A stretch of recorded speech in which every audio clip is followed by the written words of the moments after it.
Muchas gracias. Buenas tardes a todos. Buenas tardes, doctor Iván. Buenas tardes, doctor Narciso Barrera. Buenas tardes, Javier. Buenas tardes, doctora Apolinar. Doctora Humberto Pérez y a todos los presentes. El día de hoy pues vengo a presentar los resultados de mi tesis doctoral, que ya se ha nombrado el título. Quien les habla, Fernando Muñoz, y está bajo la dirección del doctor Humberto Pérez, aquí presente. La tesis tiene un contenido de 6 capítulos, con el que iniciamos en el capítulo 1 con una parte contextual. El capítulo 2 se relaciona la caracterización ambiental de los ecosistemas de la franja andina. El capítulo 3, las dinámicas de transformación de uso del suelo en la franja altoandina. El capítulo 4, el enfoque metodológico. Un capítulo 5, con el análisis de resultados de las dinámicas de transformación y susceptibilidad de la degradación. Y terminamos con un capítulo 6, donde se encuentra la estrategia metodológica para la gestión sostenible del suelo y conclusiones. Iniciamos con la contextualización. Es importante abordar el análisis de los ecosistemas de la región andina partiendo de su reconocimiento. Está en la cordillera de los Andes. Esta cordillera tiene una extensión de 3.370 millones de kilómetros. En Colombia esta cordillera se divide en tres cordilleras, se subdivide en 3 cordilleras, la occidental, la oriental y la central, en la cual el departamento del Cauca se encuentra, con una extensión de 220 kilómetros. Esta zona cordillera central se caracteriza por una alta actividad volcánica que ha configurado el territorio, ¿sí? Esa configuración está basada en las condiciones biofísicas y la diversidad cultural que tiene esta ecorregión. Pues en ella coexisten pueblos indígenas, afro y aproximadamente 30 millones de mestizos. ¿Sí? La importancia de por qué es una ecorregión es por la gran oferta de servicios ecosistémicos que brinda, ¿sí? Y porque está dentro de las zonas hotspot. ¿Por qué son zonas hotspot? Por la alta biodiversidad que tienen en términos de área, ¿sí? Entonces, ya entendido la importancia de la ecorregión altoandina, miremos unos indicadores que hay a nivel mundial que caracterizan esta zona, como la diversidad de plantas, que Colombia ocupa el segundo puesto con 41.000 especies. También está la diversidad de anfibios, en primer lugar, con 698 a 733. Las reptiles está Colombia en el tercer lugar, con 524. Y aves con 1.865 y mamíferos en el quinto lugar, con 471. Entonces miremos la importancia porque es una ecorregión. Además, oferta servicios ecosistémicos de abastecimiento, pues se considera que esta ecorregión tiene el 10% de agua dulce del mundo, representado en la cuenca Cauca y Magdalena. Además, para Colombia, esta ecorregión representa el 77.4% de la población, de la cual el 85% depende de la actividad económica representada en el cultivo, en la actividad agrícola. Ya mirando estas características, nos enfocamos en las actividades que se desarrollan en estos territorios. Principalmente está la agricultura, representada en el cultivo de la papa, ¿sí? Este cultivo de la papa se ha desarrollado de una forma intensiva, porque hasta el momento se tiene que 132 millones de hectáreas al año se producen en Colombia. 130.000 hectáreas, ¿sí? Tiene unos rendimientos de 17 a 21 toneladas por hectárea de los años 2005 a 2017. Estos incrementos en los rendimientos lo que ha generado son unos procesos de transformación y degradación de los sistemas de la franja andina. ¿Por qué procesos de degradación y transformación? Pues comúnmente se conoce mucho que la región andina es la zona donde se origina el cultivo de la papa, se origina la papa, ¿no? Como tubérculo.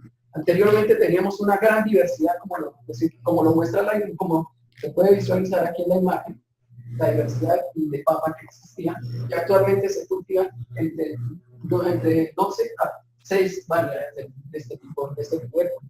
Actualmente esos territorios tienen una configuración de esta forma que ha generado diferentes problemáticas ambientales. ambientales, ¿sí? Pues esas problemáticas ambientales es importante empezar su análisis a partir de las ciencias ambientales. ¿Por qué? Porque las ciencias ambientales entran a discutir, a entender esas problemáticas. Pues las ciencias ambientales abordan conceptos o abordan información desde las ciencias naturales, las ciencias sociales y los saberes, ¿sí? Es necesario abordar esta problemática desde estos enfoques. ¿Por qué? Porque se necesita un enfoque interdisciplinar. Entendiendo la complejidad del territorio, pues no es fácil entender estas dinámicas que se desarrollan. Y fundamental también es entender que necesitamos de toda esta información de diferentes áreas de conocimiento, de forma interdisciplinar, para entender cuáles son las dinámicas que se desarrollan en estos territorios. Es como lo plantea Lehman. La crisis ambiental es un problema de conocimiento. Necesitamos la interrelación entre estas ciencias para abordar las problemáticas, pues el ser humano es quien determina las características de evolución de un territorio o de un área especial, ¿sí? Y esas características del territorio también determinan las características de la población, ya sea en su cultura, en su religión, en sus aspectos políticos, sociales. Entonces, si miramos esta ecorregión, los cambios que se generan pueden pasar no solamente a nivel local, pueden afectar también a nivel regional, a nivel nacional y a nivel global. ¿Por qué? Porque hay una continua relación entre los factores naturales y la sociedad que usufructa estos recursos que se encuentran en el territorio. Y esa forma de utilizar esos recursos están determinados por unos impulsores de cambio. Esos impulsores de cambio están relacionados con acciones políticas, con actividades de mercado, que en un periodo de tiempo pueden determinar las dinámicas de transformación. Ya entendidas estas dinámicas que se generan en los territorios y esos procesos de transformación que han generado degradación, nos hemos planteado la pregunta que qué factores o impulsores de cambio, indirectos e indirectos, son determinantes en las dinámicas de transformación y susceptibilidad a la degradación por cambio de uso del suelo en los ecosistemas de la franja actuandina. A partir de esa pregunta, nos planteamos como objetivo general determinar las dinámicas de transformación y degradación que se han generado por el cambio de uso del suelo en los últimos 50 años en una ecorregión de la franja actuandina del departamento del Cauca. Para abordar el objetivo general, planteamos 3 objetivos específicos. Primero, que es identificar las características biofísicas que determinan la dinámica de transformación y cambio de uso del suelo en la ecorregión de Gabriela Cristoforo. Caracterizar los impulsores directos e indirectos que han configurado el uso y el cambio de uso del suelo y determinar la susceptibilidad a la degradación de los suelos por actividades antrópicas. Entonces, ya teniendo estos objetivos, entonces empezamos a abordar las características ambientales de la franja altoandina a partir de sus condiciones, como son la altura. Pues esta franja altoandina tiene unas condiciones en el departamento del Cauca que se determinan a partir de los 2.800 a los 3.000 metros sobre la nivel del mar. Claro, estas condiciones no son propias para todo el territorio colombiano. ¿Por qué? Porque depende tanto de la topografía, la altitud y la formación de los suelos que va a determinar la diversidad o las condiciones de la cobertura vegetal o de la franja altoandina. Esta franja altoandina, recordemos que se encuentra dentro de la alta montaña, ¿sí? Hace parte de la alta montaña, donde se encuentran los páramos y la nieve perpetua. Otro factor importante para empezar a decidir la franja altoandina es la localización. Estos factores de localización determinan las condiciones climáticas. Se establece que la condición climática para esta franja está entre los 6 y los 13 grados centígrados y la precipitación media está entre los 15 milímetros. Los suelos son volcánicos de baja fertilidad, materia orgánica y humedad alta y una erosión moderada. Entonces, si nos ubicáramos en la franja altoandina, entonces nos encontraríamos con este tipo de vegetación, ¿no? Aquí está la vegetación tipo páramo y la vegetación del bosque altoandino, ¿sí? Entonces esa vegetación tiene unas características que se encuentran, podemos mirar los estratos herbáceo, arbóreo o arbustivo, donde las familias dominantes son las melastomatáceas o las asperáceas. Tenemos esta configuración, aquí el gráfico es muy claro, como las áreas de páramo y las zonas de transición entre el bosque altoandino y el bosque altoandino están en esta zona, ¿no? Entonces podemos mirar la transición que hay entre los tipos de cobertura vegetal. ¿sí? Entonces, tenemos que aclarar también que estas zonas tienen una configuración especial, pues son unas zonas de activamiento de las actividades agrícolas, ¿no? Entonces, hasta esa zona llegan muchas de las actividades agrícolas. Importante también reconocer el conocimiento tradicional que tienen las personas que habitan en estos territorios, pues a partir de ellas configuran el territorio como un piso frío o de páramo. Entonces no hay una definición clara por ahora de qué es la franja alpina. Partiendo de eso, miramos que esta ecorregión es muy importante por la alta oferta de servicios ecosistémicos, principalmente el abastecimiento, ¿sí? Porque estas zonas son fuente de los principales acueductos, de muchos acueductos veredales y a nivel regional, ¿sí? También encontramos que también pues, la alta oferta que tienen en cuanto a la agricultura, donde el principal cultivo es el la papa, y la oferta genética, pues muchas especies son endémicas de esos territorios y aportan a la medicina, a otro tipo de actividades que realiza el ser humano. Otro servicio ecosistémico está muy relacionado con la parte cultural y espiritual. Las poblaciones se identifican con esos territorios como sitios sagrados, donde hacen sus rituales. También está la identidad, ya se identifican poblaciones de zonas de clima frío, de zonas de páramo, ya se identifican con ese tipo de ecosistemas. Y lo que está ahora desarrollándose es el turismo, ¿sí? El turismo, ¿por qué? Porque ya se ha valorado la oferta de servicios, la naturaleza, la riqueza hídrica, la riqueza en biodiversidad. Y quizás tal vez el servicio ecosistémico de más importancia, además de que está más en moda, es el servicio de regulación.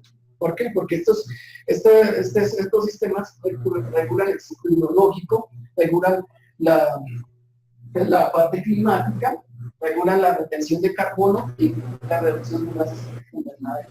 Entonces, ya entendiendo, esta es la gran oferta de servicios que tienen estos territorios, podemos analizar que estos territorios tienen una serie de conflictos. ¿Por qué? Porque no se ha definido con exactitud en dónde se encuentran esos territorios. Los conflictos van desde la zonificación altitudinal, esos territorios se consideran como zonas de páramo, zonas andinas.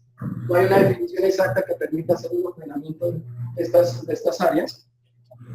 Es también la frontera agrícola, ¿sí? Hasta esas zonas es donde llegan los cultivos de papa, es donde se expande también las diferentes actividades agrícolas que se desarrollan en los territorios. También, fundamental es que en estos territorios hay problemas con la tierra. ¿Sí? ¿En qué consiste esto? Que muchos de los propietarios no tienen un título de propiedad como tal. También confluyen mucho los arrendamientos, los terratenientes. Entonces se empieza a generar un conflicto y en la zona está el conflicto entre indígenas y campesinos, porque estos territorios antiguamente pertenecían al campo indígena. Las figuras de conservación también entran en disputa o en conflicto, porque están también las áreas de parques naturales y las áreas de manejo especial. Entonces, no se configura este territorio si está entre las zonas de páramo o está entre las zonas de la zona andina. Otro conflicto que es de mucha importancia están los conflictos de tipo armado. ¿Por qué? Porque en estos territorios, a pesar de que ya estamos en el Tratado de Paz para Colombia, ese conflicto lo que generó fue que estas áreas se controlaran de cierta forma, ¿no? Ahora empieza otro proceso de transformación, que es porque ya empiezan a hablar de estos territorios la oferta de servicios ecosistémicos. Entonces hay una posibilidad futuro de explotar estos recursos naturales.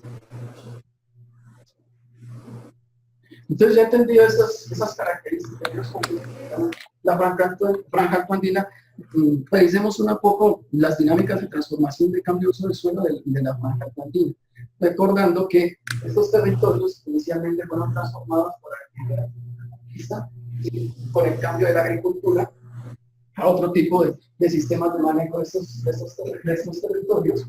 Entonces empezaron a generarse un colapso demográfico. ¿Por qué?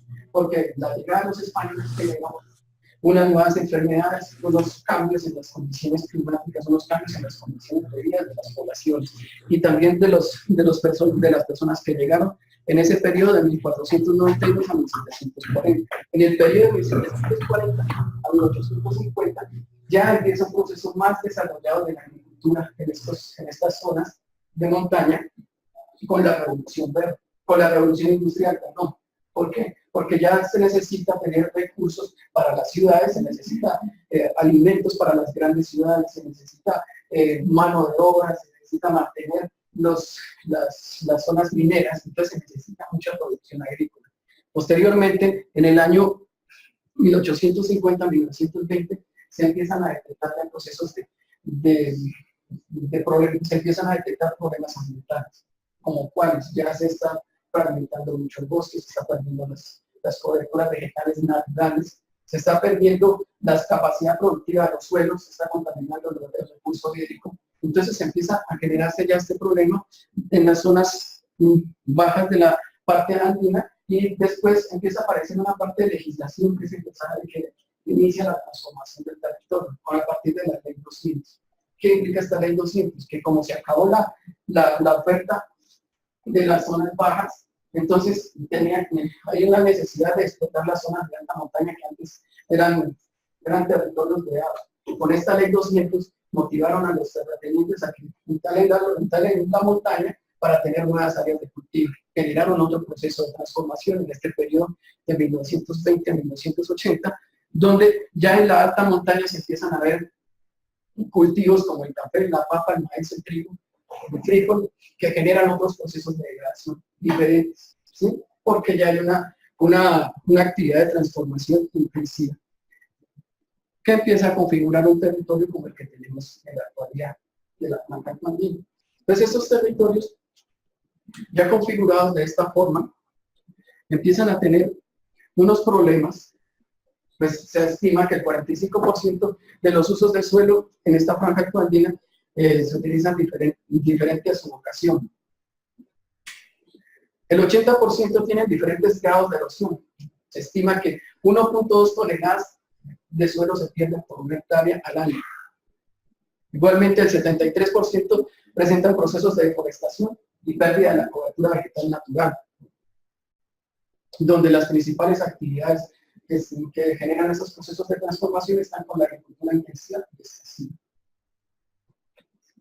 Que por último han cambiado la configuración de la población en estos territorios, ¿sí? Ya actualmente son, en su gran mayoría, todavía son campesinos, ¿sí? Entonces, entendiendo estos efectos sobre los ecosistemas, pues vamos a mirar qué investigaciones se han realizado respecto al cambio de uso del suelo. Bueno, se encuentran que las investigaciones están más relacionadas a las zonas bajas de montaña, donde se trabaja sobre pastizales de clima cálido, un bosque de galería, sobre cultivos como el arroz, cacao, algodón, caña, tabaco, maíz. También sobre la media montaña se trabaja sobre pastizales de clima templado, sobre el bosque andino, café, plátano, yuca, presentando procesos de deforestación. Y en la alta montaña se generaliza sobre los pastizales de clima frío, el bosque andino, los páramos, donde los principales cultivos son la papa, el trigo y el maíz. Estas investigaciones validan que los principales impulsores del cambio de uso del suelo están relacionados con el acceso a los suelos, los mercados de producción y las políticas. Con eso identificamos que no hay información clara sobre los cambios que se generan en la franja andina. Por eso es necesario que nosotros empecemos a trabajar metodologías desde los modelos empíricos, que es un modelo empírico, que es el levantamiento que hace cada investigador en ese territorio, con la toma de sus datos, desde los modelos estocásticos, que es donde ya se toman unas bases de datos del territorio y se hacen proyecciones, desde los modelos optimizados, que es ya la utilización de algoritmos matemáticos o software para modelar esos territorios. Los modelos que nosotros nos vamos a basar en esta investigación están relacionados con los modelos dinámicos. ¿Por qué? ¿Por qué los modelos dinámicos? Porque estos están más con el enfoque de las ciencias ambientales, que toman información de las ciencias naturales, de las ciencias sociales y del conocimiento tradicional, ¿sí? Validados por los mismos actores. ¿Para qué? Para entender la dinámica de cambio de uso del suelo que se presenta en un territorio. Entonces, si miramos esas dinámicas que se han generado, se dividen en factores y esos factores están en categorías. Se empieza con el análisis de tipo ambiental, donde se verifica la cobertura y uso del suelo, los tipos de cobertura, la distancia, los usos de suelo, los usos de suelos circundantes y los niveles de fragmentación.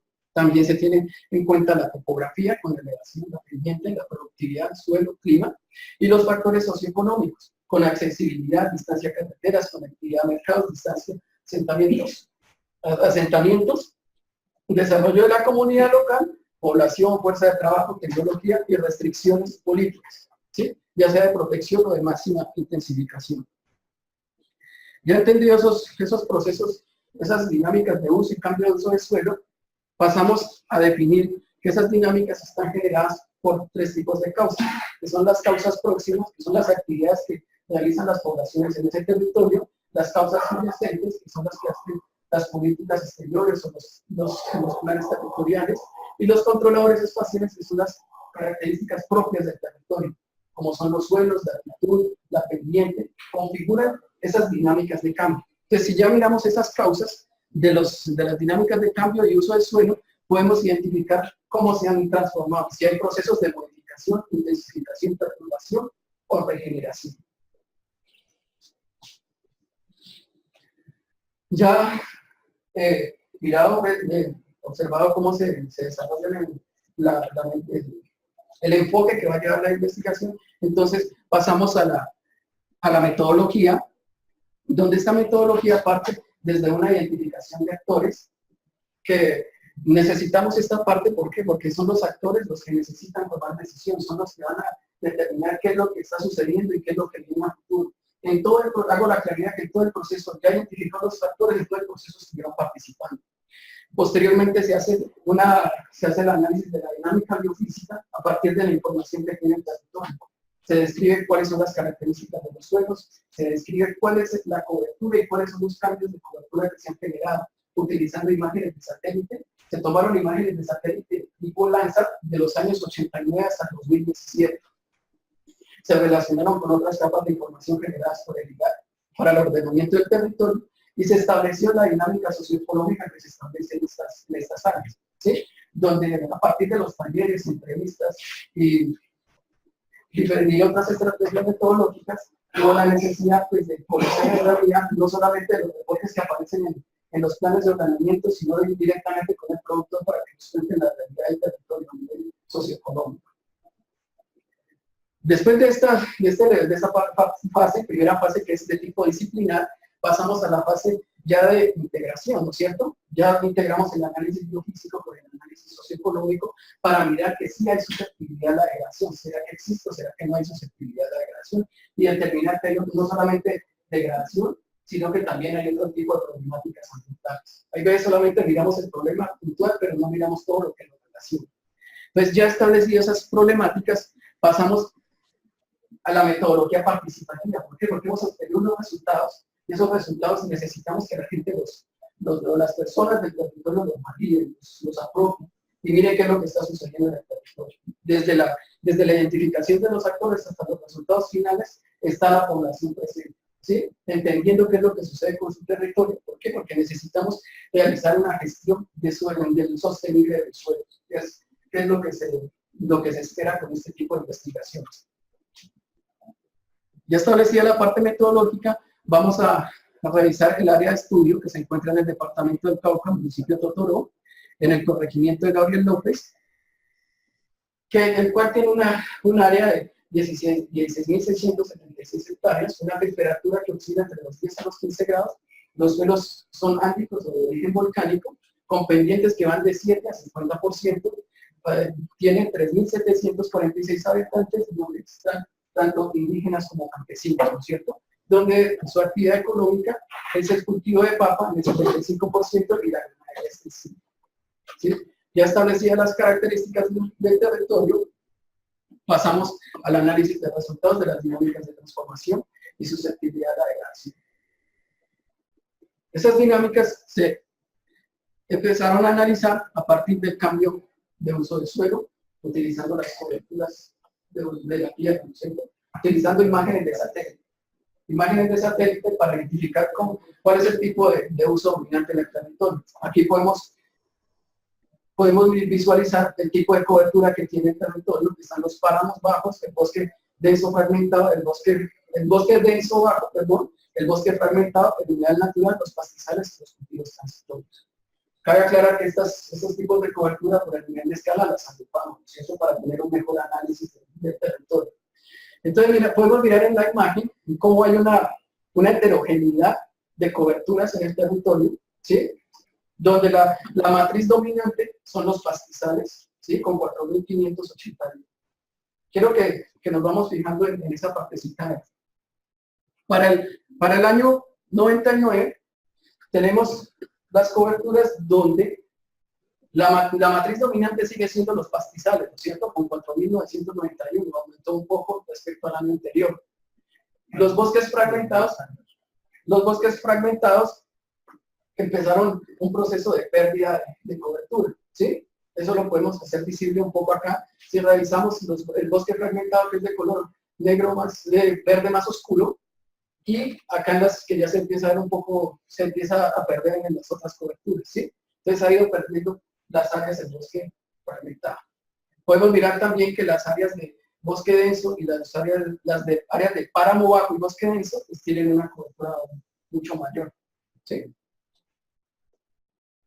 Para la temporalidad 2008, pues se encuentra también que el pastizal es el que tiene mayor área, sigue siendo el que más área tiene. El bosque fragmentado es el que pierde mayor área, pues ya solamente quedan 467 hectáreas de ese tipo de cobertura del bosque fragmentado. Y las áreas de bosque denso bajo y páramo bajo son las que pues mantienen su cobertura, ¿no es cierto? Vamos a la imagen de satélite del año 2017, donde podemos observar que el pastizal sigue en un proceso de crecimiento, ¿no es cierto? Crecimiento en área, ¿sí? Entonces podemos también identificar cómo las coberturas de bosque de páramo bajo y bosque denso bajo permanecen pues con un gran porcentaje.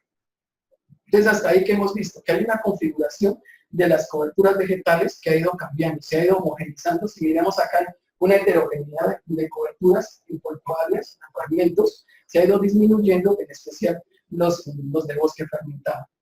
Ya analizado estas coberturas a nivel temporal, se hace necesario mirar cuál es el cambio exacto que se está generando. Por eso hacemos un análisis multitemporal por periodos de tiempo. Entonces, primero vamos a asociar el periodo de 1989 a 1999 y después el de 99 a 2008, como lo podemos mirar aquí, y de 2008 a 2017, ¿sí? Donde se puede identificar que los páramos, las zonas de páramo bajo, en el primer periodo tiene un cambio anual de 97.5 hectáreas, ¿sí? Y para el último periodo tiene una pérdida de 111.4 hectáreas. Tiene pérdida, ¿por qué? Por su signo negativo, como lo vemos aquí, ¿sí?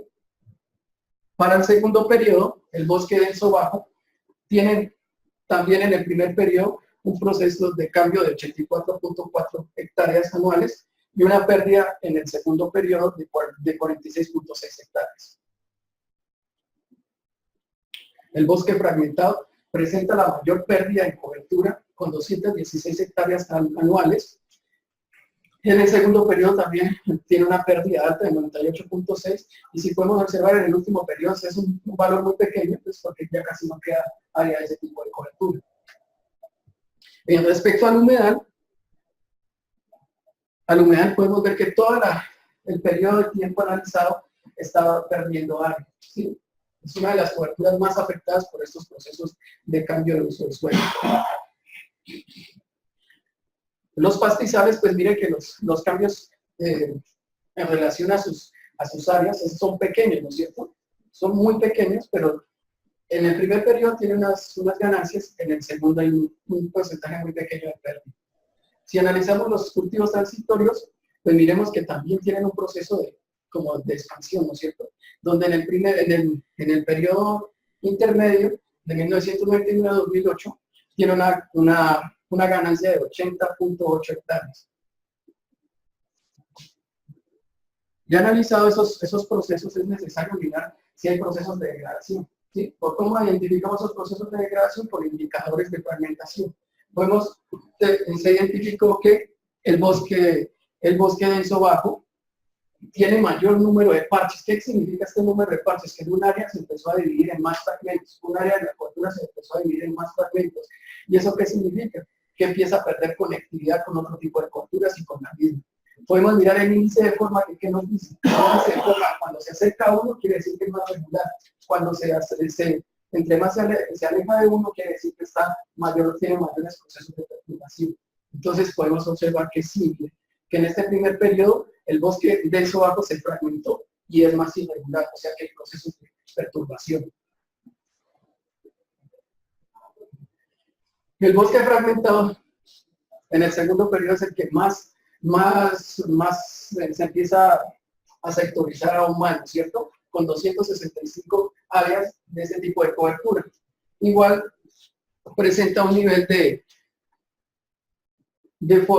índice de forma muy irregular, o sea que hay procesos de generación, de transformación del paisaje, se está alterando este tipo de coberturas.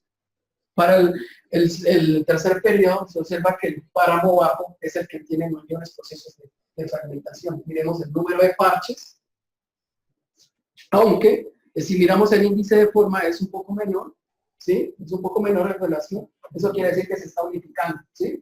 Si miramos en relación con estos de acá, las áreas se están volviendo más, están cambiando, pero en este caso las coberturas se están unificando un poco más.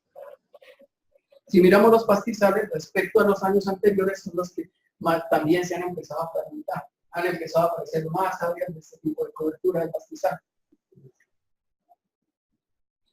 Y tienen unos procesos un poco irregulares, pero en comparación con los anteriores, pues bueno, son irregulares. ¿Qué quiere decir eso? Que se han ido extendiendo para otras zonas, se han ido abandonando.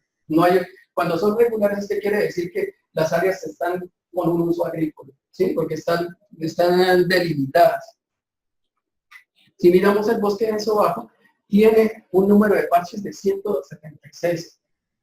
También es alto para este periodo. Para este periodo es el que presenta mayor nivel de fragmentación.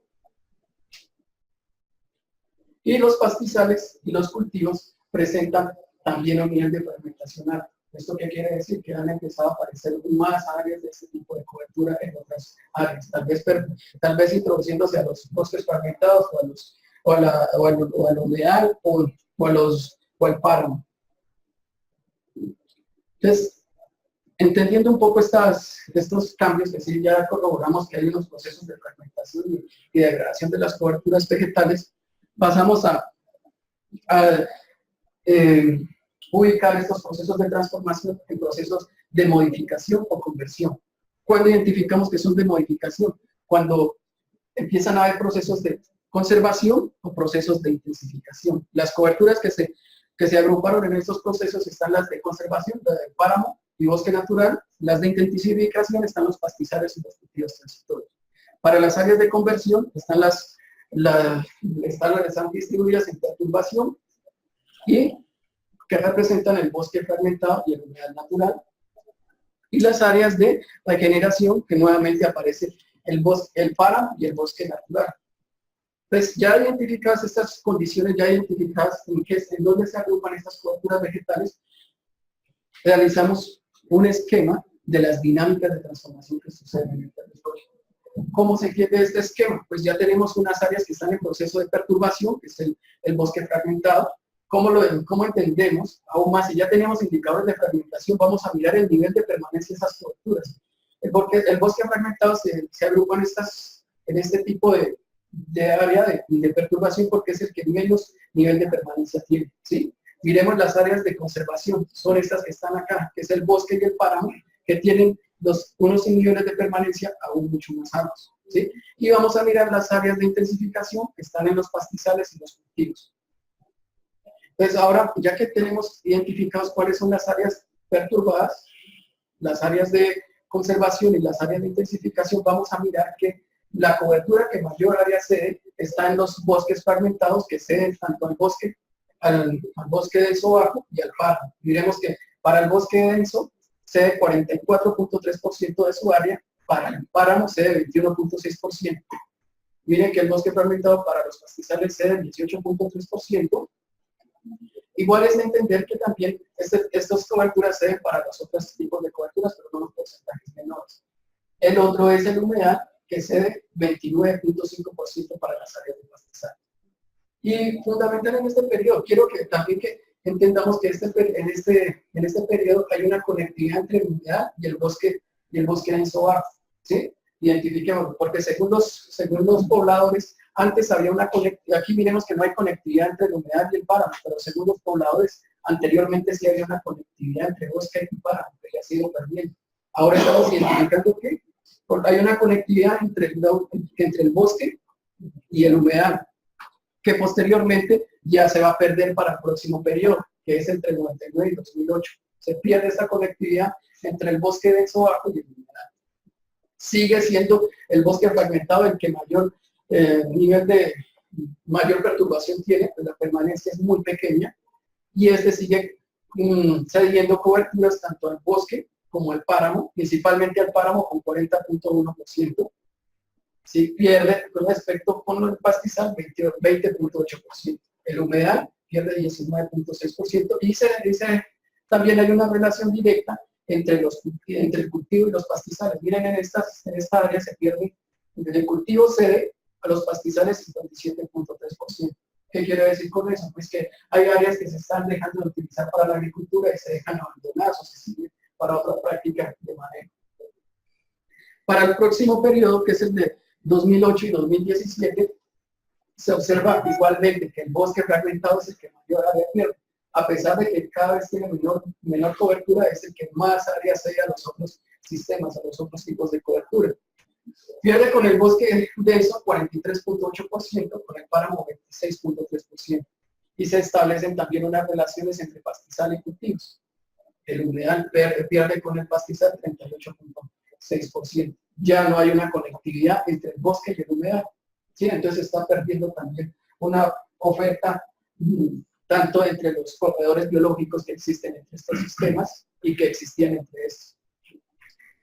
Ya entendía un poco esa dinámica, pasamos a mirar que sí, las coberturas vegetales tienen una relación en condiciones de altitud. Entonces, podemos observar que la altitud sí determina en dónde se encuentra cierto tipo de coberturas. ¿Sí? En las áreas más altas, después de los 3200, sí se encuentra la cobertura de páramo, ¿cierto? Aquí la podemos encontrar. En las áreas inferiores a los 3200 empieza a haber ya las coberturas de bosque denso o bosque andino natural. Y en las áreas posteriores a los 3000, a los 3100, los 3000, los 2000, 3100 y los 3000, se empiezan a encontrar ya las coberturas de pastizal, ¿sí? Y más abajo se encuentran las áreas que son estas, las de verde un poco más clarito, los 2900 se empiezan a encontrar ya las áreas de cultivo, ¿sí? Entonces sí hay una relación entre la altitud y las coberturas, en especial las coberturas vegetales naturales. Ya establecía que hay una relación entre esos factores físicos. Fue necesario que sí hay unos cambios en la estructura de los suelos. Para corroborar esos factores fue necesario hacer recorridos en el territorio para determinar si las condiciones propias de esos suelos han cambiado o no. Se determinaron dos tipos de uso de suelo, que son los de cultivo y los de pastizal, porque estos son los que generan mayor actividad antrópica en el territorio, son los que convierten las otras coberturas a otros sistemas. Entonces se hicieron muestreos en la región, pero principalmente en las zonas que habían estudios anteriores. Entonces nos referimos a los estudios que se han realizado en el territorio para verificar si hay un cambio en esas condiciones. Se hicieron estudios de suelo, se hicieron capacidad de carga de los pastizales, se identificó las características, las prácticas agrícolas y se hizo estudios de erosión en cada uno de esos tipos de suelo. Entonces aquí podemos mirar en dónde se hicieron los análisis y se corroboró que hay una relación entre las coberturas vegetales y los tipos de suelo que ha clasificado el IDEA. Entonces podemos mirar que el páramo tiene las coberturas de páramo, está asociada con los tipos de suelo acrudance y apludance, los bosques densos con el típico apludance y los bosques fragmentados con típico apludance Humaqueous y Tipidistrophes. ¿Sí? Esta es una asociación de tipo de suelos.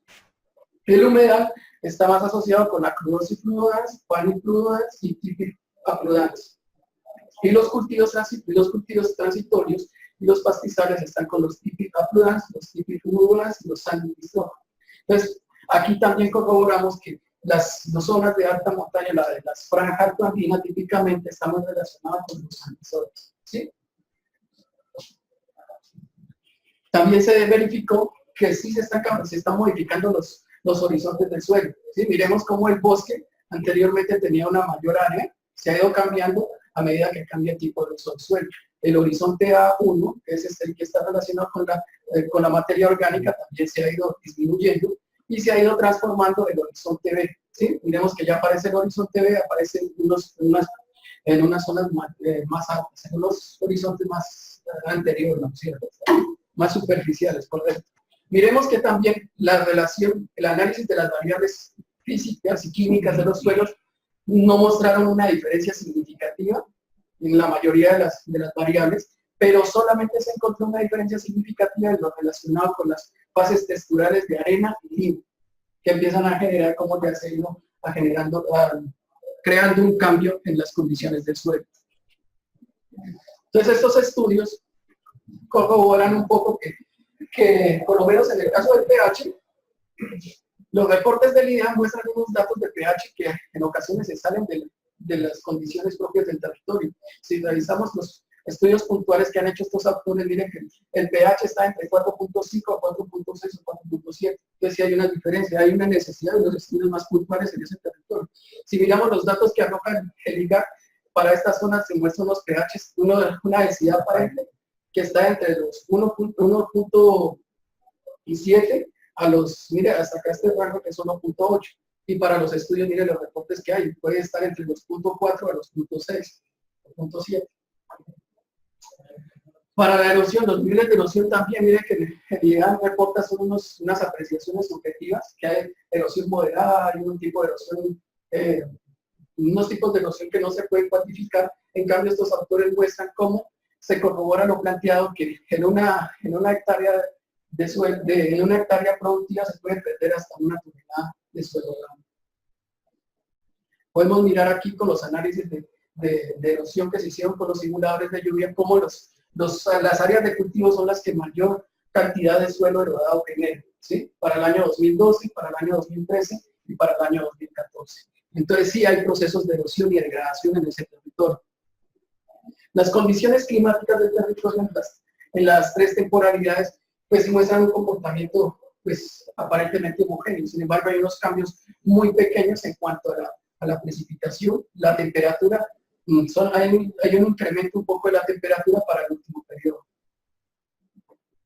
Ya entendido un poco esto de las condiciones biofísicas, pasamos a establecer los actores que están dentro del territorio, donde podemos ver que el territorio tiene una organización de tipo social, privado, público y ONGs. Estas son los actores que inciden en las dinámicas del territorio. ¿Sí? En el territorio se encuentra la Fundación Biotelus, los grupos juveniles, la Junta de Acción Comunal de Chuscales y la Junta de Productores de Cultivo de Papa.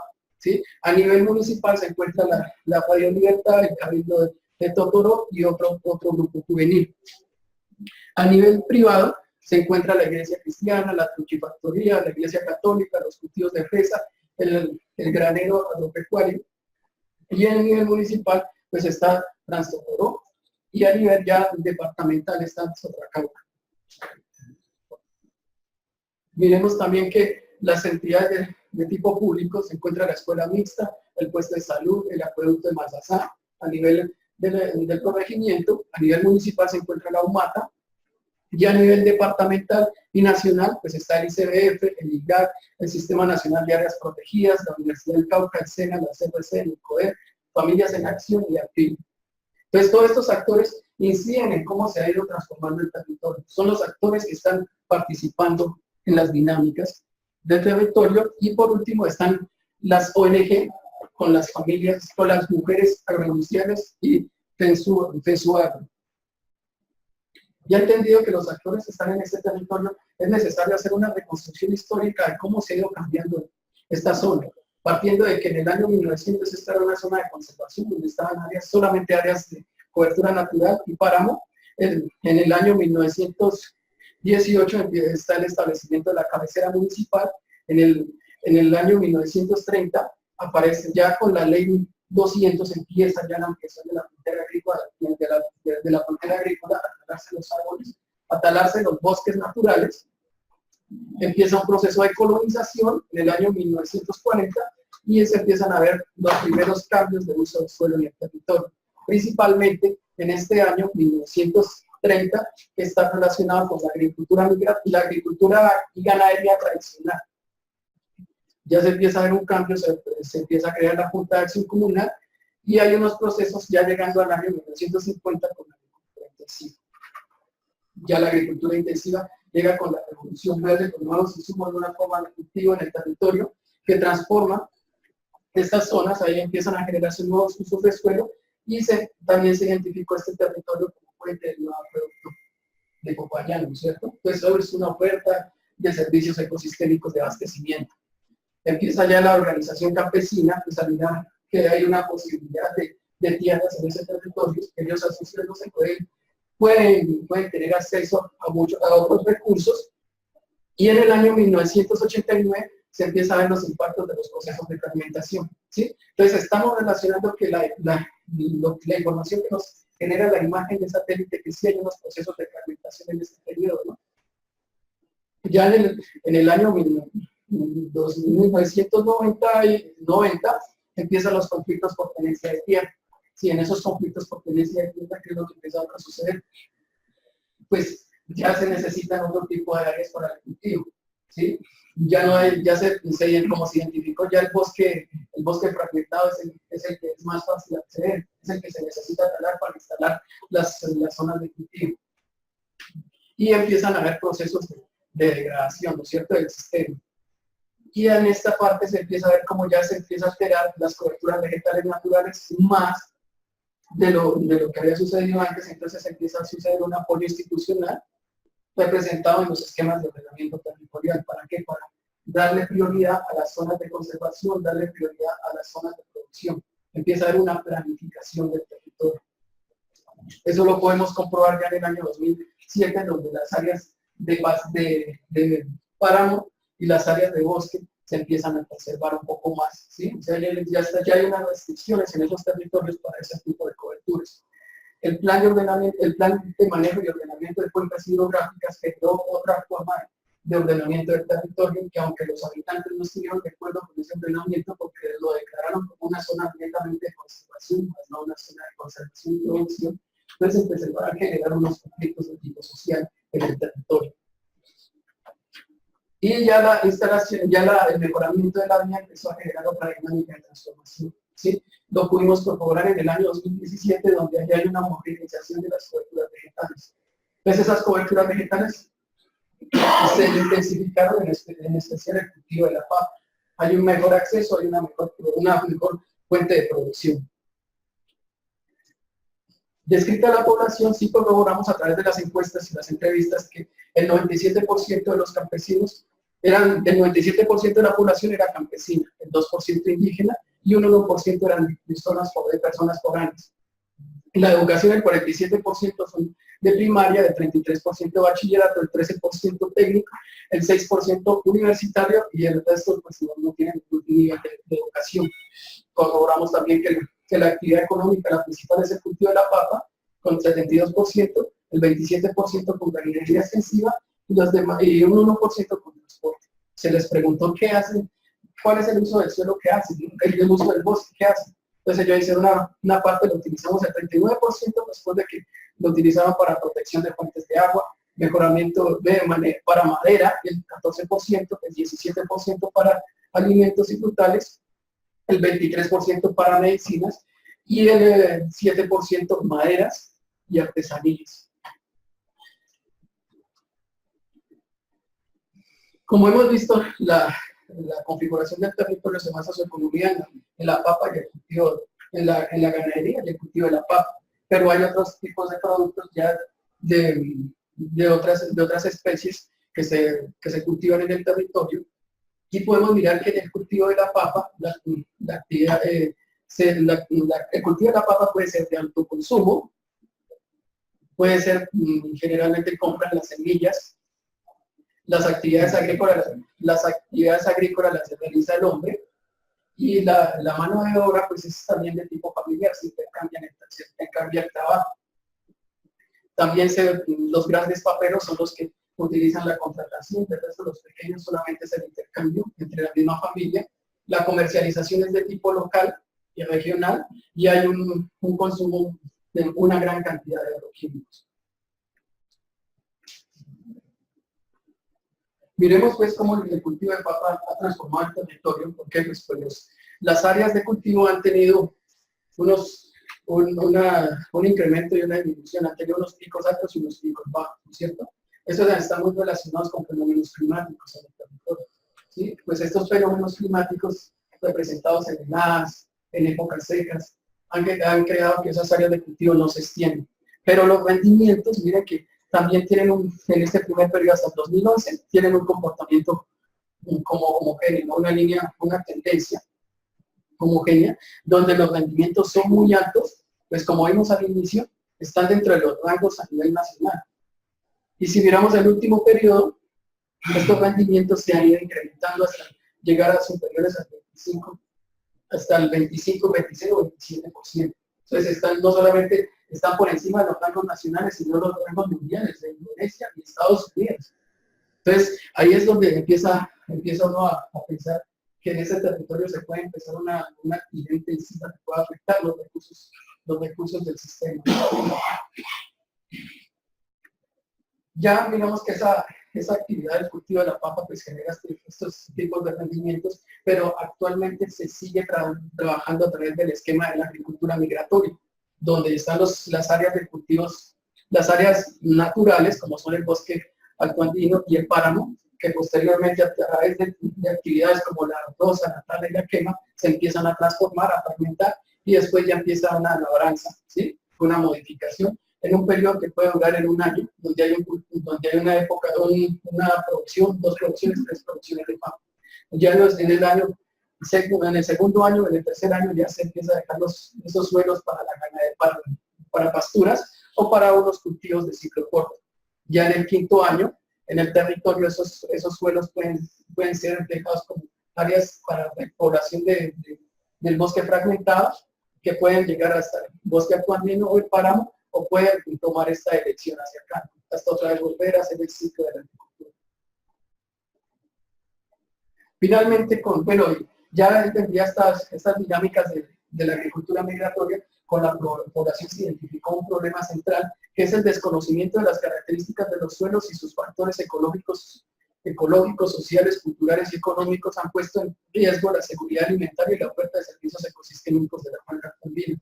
¿Por qué? Pues hay un desconocimiento de las características de los suelos, hay una desarticulación entre los instrumentos de planificación y ordenamiento, hay un uso de suelos sin criterios de vocación y falta de información de uso y manejo del suelo. Eso ha generado procesos de erosión, pérdida de las propiedades y funciones del suelo, un abandono de tierras. El conflicto por uso de la propiedad y uso del suelo ha generado una inestabilidad del territorio, un desarraigo del campo y un envejecimiento de la mano de obra, ¿sí? Cada vez se empieza a ver esto, no solamente en ese territorio, sino en las otras zonas. Hay una ampliación de la frontera agrícola, hay un incremento de cultivos de uso intensivo. El deterioro del paisaje y los servicios ecosistémicos, hay una disminución de la diversidad de fauna y flora, hay un incremento de amenazas naturales. Los bajos índices de sostenibilidad en sistemas agrícolas, hay una debilidad en la articulación de actores públicos y privados, hay una baja inversión en el sector agropecuario y hay un bajo desarrollo de la agricultura. Esto se elaboró con los mismos productores, con los mismos actores de la zona, que se dieron cuenta que sí hay un desconocimiento de las características del territorio, de los suelos. Ya partiendo por esa problemática, podemos ir mirando que sí, hay unos impulsores de cambio que han generado la dinámica de transformación. A nivel nacional y regional, pues están las políticas de conservación de áreas naturales, están las políticas agropecuarias de mayor transformación del territorio, de nuevas áreas para la producción, están los procesos, las políticas de cambio climático que necesitan estas áreas para la captura de carbono y gases de efecto invernadero, los servicios ecosistémicos, pues ya se ha resaltado pues, la importancia de esos territorios como oferta de servicios ecosistémicos y el mercado. Entonces el mercado determina cuáles son las condiciones de la papa que necesitan las otras regiones, ¿no? Entonces eso hace que se haga uso de una mayor cantidad de insumos químicos. Las causas próximas están relacionadas con la agricultura migratoria, los cultivos intensivos, la ganadería extensiva, la infraestructura vial, el aumento de la población, la migración, la tenencia de tierra y prácticas culturales. Pues aún hay unas prácticas culturales que atentan contra los recursos naturales. Y los controladores espaciales, pues sí, la altitud son factores que determinan las coberturas del clima, la fertilidad, la erosión y el nivel de pendiente. Todos esos cambios se generan en un espacio de tiempo. En el capítulo final ya tenemos la propuesta para la gestión de los suelos que está relacionado, pues ya identificamos cuáles son las causas próximas, las causas subyacentes y las causas próximas. Entonces, que hay una afectación de los recursos naturales, pero que se necesita que los agentes del territorio, tanto económicos como el medio ambiente, generen unos planes de ordenamiento, una organización campesina, una valoración de los servicios ecosistémicos y una agricultura con enfoque agroecológico. Pues todo esto debe estar enmarcado dentro de la política de gestión integral del recurso suelo. Esta propuesta está basada en que la población campesina debe evaluar y tomar decisión a partir de la información que se ha generado. Toda la información que se ha generado a partir de los diferentes estudios, de los análisis de GIGA y de otras entidades, deben ellos apropiarse de esa información. ¿Para qué? Para caracterizar los suelos y determinar cuál es su uso y cuál es la actividad económica que más les conviene a esta población y al territorio y de la franja andina. Entonces, la política de gestión propone que se trabaje sobre estas 6 líneas, que está el fortalecimiento institucional de armonización de normas, la educación y capacitación y sensibilización, el fortalecimiento de instrumentos de planificación ambiental y sectorial, el monitoreo y seguimiento de la calidad del suelo, la investigación, innovación y transferencia, y la preservación y restauración. Hemos trabajado en estos procesos, en estas líneas de investigación, haciendo un apoyo institucional, una parte de educación de la misma comunidad, se ha ido apropiando de la información que tiene el territorio a nivel de la información cartográfica y los productos que se generaron para que ellos apropien esa información y tomen decisión. Se ha hecho el seguimiento de esas condiciones de los suelos a partir de herramientas como los simuladores de lluvia y hay unas metodologías de estacas que se están implementando. Se ha hecho el seguimiento de las coberturas vegetales que se han ido ampliando, han ido disminuyendo y se ha capacitado a las personas, a los mismos campesinos en el manejo de otras herramientas. Aquí está algunos de los artículos que se han publicado pues, para difundir la información y la importancia de esta marca andina, algunos artículos y una cartilla que es de uso de la misma institución para que ellos entiendan pues, cuál es el comportamiento, cómo se manejan esos suelos en la zona y cuáles son las características. Entonces, como conclusiones tenemos que se determinó que las características biofísicas o el tipo proximal que tienen mayor incidencia en las dinámicas de uso y cambio de uso del suelo están relacionadas directamente con altitud, pendiente, fertilidad, factores que han determinado el establecimiento de las zonas de conservación, intensificación y regeneración. Los impulsores de uso y cambio de uso directos e indirectos están relacionados con las políticas de conservación agropecuarias y cambio climático y mercado. Los procesos sociales como la organización campesina son los que han logrado establecer e iniciar actividades hacia la recuperación, buenas prácticas de manejo. Se ha identificado que hay una alta susceptibilidad a la degradación de los suelos. El cambio de la agricultura a una agricultura intensiva también ha modificado las características del bosque, pues es el que mayor procesos de fragmentación genera. Dice pues, que la información que se genera en este tipo de investigaciones es necesario que se haga una apropiación de la misma población, ¿cierto? ¿Para qué? Para que ellos tomen decisión. Pues es necesario generar información a nivel local que permita tomar decisión a nivel regional y nacional, pues no se desconoce en realidad cuáles son las características de estos territorios. Pues finalmente las interacciones entre los componentes de las ciencias naturales, ciencias sociales y el conocimiento local son fundamentales para entender las dinámicas de uso y cambio de uso del suelo que se desarrollan en la franja altoandina. Muchas gracias.